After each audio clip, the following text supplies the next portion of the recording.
అడుగుతున్నా. ఆడబిడ్డలకు ఉచిత బస్సు ఇస్తే తెలంగాణ కోల్పోయిందా? ఆర్టీసీ డ్రైవర్లతో ఇందిరా పార్క్ దగ్గర ధర్నా చేపిస్తావా?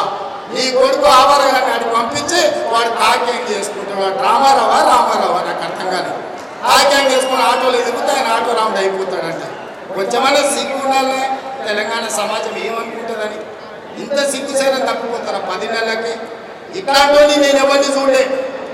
ఇవాళ అందుకే ఈ వేదిక మీద నుంచి మీరు ఇచ్చిన ప్రభుత్వం ప్రజా ప్రభుత్వం ఇందిరమ్మ రాజ్యంలో పేదల సంక్షేమం కోసం పనిచేస్తున్నాం. ఏ గడ్డ మీద నుంచి పోరాటం మొదలు పెట్టినమో అదే గడ్డ మీద సంవత్సరం పూర్తి చేసుకునే సందర్భంగా ఈ వరంగల్ పట్టణాన్ని నగరంగా మార్చి హైదరాబాద్ తో పోటీ పడే విధంగా అభివృద్ధి చేయాలన్న ఆలోచనతోటి ఇవాళ మీకు నిధులను ఇవ్వడమే కాదు, మీ గడ్డ మీదనే మొట్టమొదటి ఉత్సవం జరుపుకున్నాం. ఈ ఉత్సవానికి వచ్చిన వాళ్ళే కాదు, తెలంగాణ నలుమూలలు ఉన్న వాళ్ళందరినీ కూడా ఆశీర్వదించండి.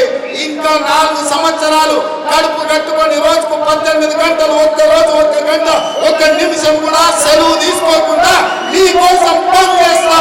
ఆఖరి శ్వాస వరకు, చివరి రక్త పొట్టు వరకు ఈ 4 కోట్ల తెలంగాణ బిడ్డల కోసమే నేను అంకితమై కేసీఆర్ అని మొక్కను మళ్ళీ మొలవని అని తెలంగాణ రాష్ట్రంలో రాసి పెట్టుకోండి.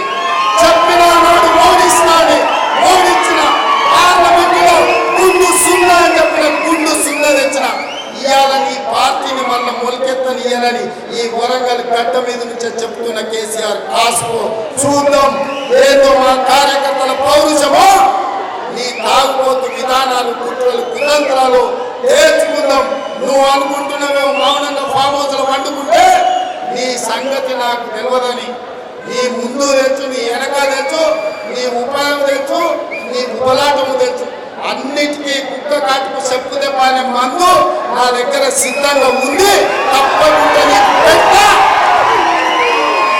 అసెంబ్లీకి మళ్ళొక్కసారి చెప్తున్నా, రాబోయే స్వామి అసెంబ్లీకి రా, చూస్తా ఎప్పుడో ఇస్తే రాబోయే కుర్చీలకు తొక్కుకుంటూ వచ్చిన కుర్చీలో నిన్ను తొక్కుకుంటూ వచ్చిన గుర్తు